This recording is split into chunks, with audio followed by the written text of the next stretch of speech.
Growing up, I always heard about the transatlantic slave trade, but it was something that always felt distant. Millions of people were taken from Africa, but it is hard to truly understand what that meant. Now, they still put this inside a fire.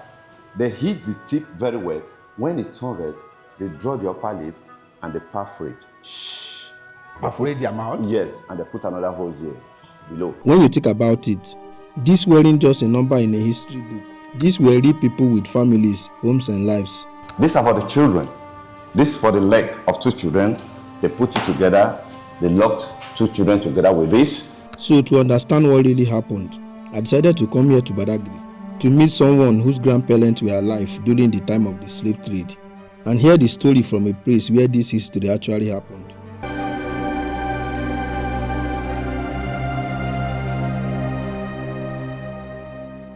So the compound we are is called the Brazilian Barracoon, and this is the spelling. Brazilian Barracoon. Yeah, Brazilian Barracoon. So this compound that we are used to be the slave cell. This is where slaves were kept, and this is the man that owned the compound. So when he was 6, he was captured by a black man named Abbas.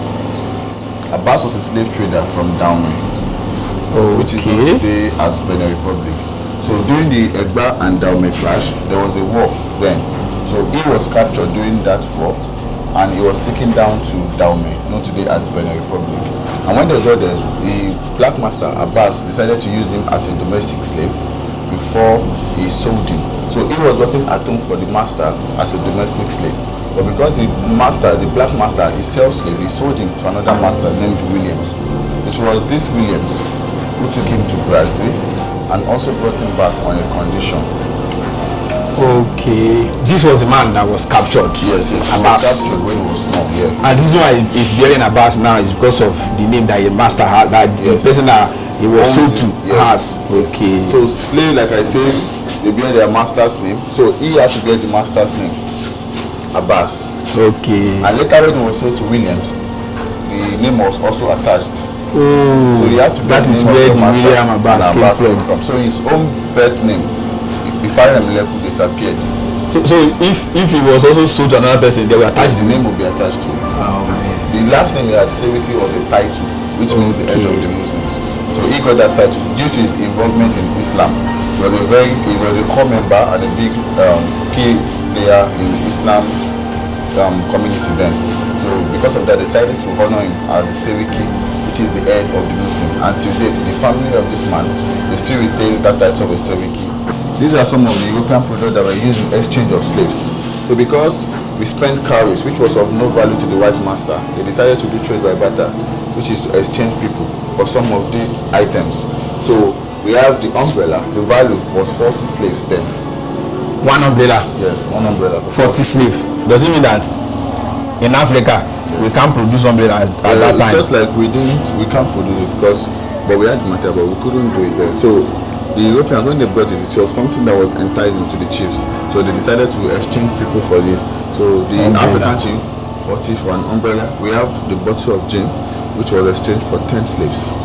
The cannon, known as the olden days bomb, the big one was exchanged for 100 slaves, while the small one for 40 slaves. The gin one was also exchanged for 40 slaves.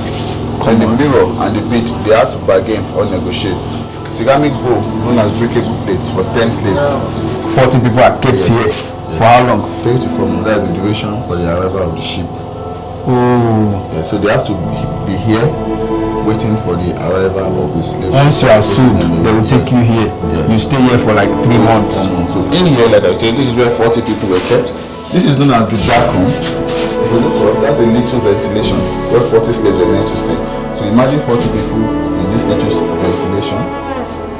So they'll probably be standing or be squatting while they are eating. I'm even suffocating now. Yeah. Talk enough to talk of when 40 people is kept here. And imagine them being here, they pee and poo in the cell. So imagine the smell, the odor that will be here.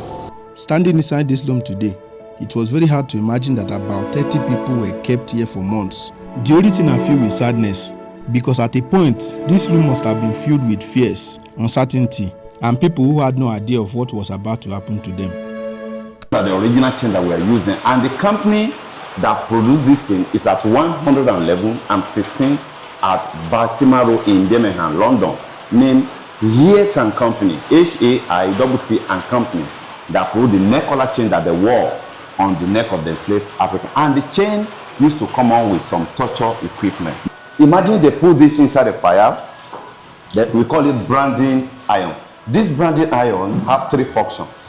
The first function, they put this inside the fire, they heat it. When the tip turn red, okay, can you see? Yes. They will not use Sura Igwe on my checks or on my back. We call it branding because the slave cabin, the cell, the barracoon, were owned by different masters. Now, for identification, you have to brand them with red hot iron. Now, secondly, there's some slave called fugitives. Who are the fugitives? Those are the runaway slaves. Today you try to escape, tomorrow you try it. The master will say to bring the slave, they'll put his toe, something this way. Then, in between the big tongue, even the big, there's some fingers here, there's a bigger one here. In the middle here, they'll fit this direct in the middle here, and they let other enslaved Africans stay aside to watch. Suddenly they will hammer his hand on his toe or on our toe, or rather they use an axe or a cutlass, they cut it off, they chop it off. Now, if you are watching a movie titled The Roots by Haile Saleh, Kunta Kinte, similarly to the guy in the movie. Now, thirdly, communication is not allowed. The main reason or the purpose or the reason why they don't want them to communicate, they are foreseeing that these black people were so strong and so intelligent. If we allow them to mingle with each other or communicate with each other, they might plan among themselves and revolt against their masters. So most of the time, they always cover their mouth with this thing called iron muzzle, M-U-Z-Z-L-E, to cover their mouth with this. But if they don't want to use this to cover the mouth of the enslaved Africans, now, let's go back to the branding iron. Now, they still put this inside the fire. They heat the tip very well. When it turns red, they draw the upper lip and they perforate. Shh. Perforate their mouth? Yes, and they put another hose here below. Now, after the piercing of the upper and lower lips of our forefather, the Europeans or the Americans will never put padlock on their lip directly for some reason, because they believe that if they should put padlock, they might use right or left side of the lips to communicate. So we call this mouth clip or mouth guard. So they just have to draw the tool this way. But after drawing it, so they will now put the padlock on their lips. Now, after they will have locked their lips, now those enslaved Africans, to tell you how smarter they are, because they must communicate. Had it been, they didn't come up with idea of communication, the little freedom that we are building upon today can never be ever possible. Now, in the cool of the evening, they gather themselves. They use body language. We call it parting, hambo, or juba dance. Now, let me demonstrate the way they do the hambo dance like.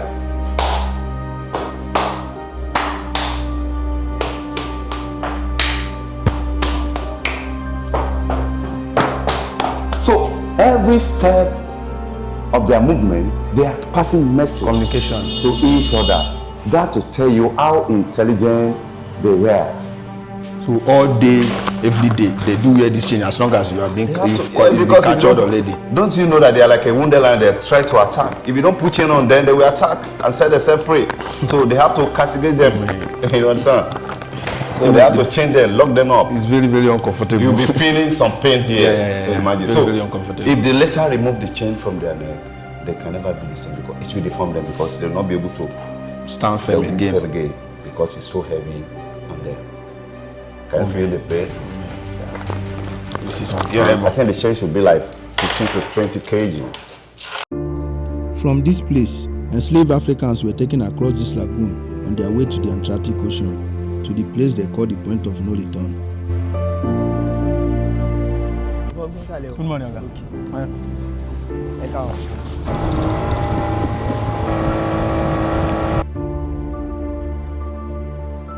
Badagry was meant to build a slave corridor. Okay. Yes, this is the last point. Yes, sir. And they moved to the hinterland. That is the southwest. or your empire, the white people with the kings and chiefs, that they started capturing people because they have more power over them. Okay. They have some of their warriors that is working for the chiefs and the kings. Then, so that is how they capture slaves. Is it safe to say that slavery in those 18th century, I mean, you say 14th century? Yes, sir. So slavery then is more like modern businesses that you do legally, you import your business, store it in a warehouse, then sell it out in a retail shop. So basically it is done because it is legal then to sell slaves. Yes, sir. Okay, now over here, this is where they give to the slaves. Reason they dug something like this is because the slaves revolt with the masters at the point of no return. Okay. They fought for their freedom because they were many than the people that captured them. You know, they might capture over 1,000 slaves per year, and the slave merchant might be just 100. Okay. So they fought for their freedom at the point of no return. So that's why they came back from report to the chiefs and the kings. And at Badagry over there, then they have the African chief priest, that is Babalawo. Yes, and that is why the Babalawo came here, the African chief priest came here, add something to it. That's to make them less aggressive for growth 3 to 4 months, so they can't fought for their freedom at the point of no return. So when they get to the final destination, you know they can't have power over them. And because of this well, Nigeria could supply 24% slaves taken out of Africa, Angola 24%, Ghana 16%, Senegal 14%. Nigeria and Angola supply more in slavery in Africa, but the white people prefer to buy more slaves in Nigeria than other country because of this well. That's making them lose their memory a lot. So which means that we are less aggressive than other countries because of this well. Yes, sir. Okay. Other country. In the year 1852, the British signed the Treaty of Abolition of the Slave Trade with the 8 white cap chiefs. They signed the Treaty of Abolition in the year 1852. But Portuguese illegally continued the business till the year 1888. This is the last point of the slaves, called a point of no return. Okay, this is the point of no return. Yes, sir. Any slave that came here is no more going back to the mainland again. So that is why they call it the point of no return. But nowadays it's called the point of return. So you pass through this tunnel, go around there, come this way, back to Africa. That is the point of return. Okay, this one right, yes, here is the returning. Returning. Okay. Yes, sir. The ship has 2 decking. Yes, sir. Lower decking for the slaves, upper decking for the masters. Okay. Yes, sir. And it took them 3 to 4 months before they get to the final destination. When the captain of the ship discover the ship is overcarried, they have to drop some or kill some of them for the lighter of the ship before getting to the final destination. Standing here today, it is difficult to fully understand what happened in places like this. For centuries, Badagry was one of the routes through which many Africans were taken away from their homes and families. Places like this carry stories that shaped not only Africa, but much of the world we live in today. But when you visit, you also realize how easily places like this can be forgotten. In many parts of the world, historical sites like this are carefully preserved and shared through tourism and education, because remembering history is not just about the past, it's about understanding who we are today.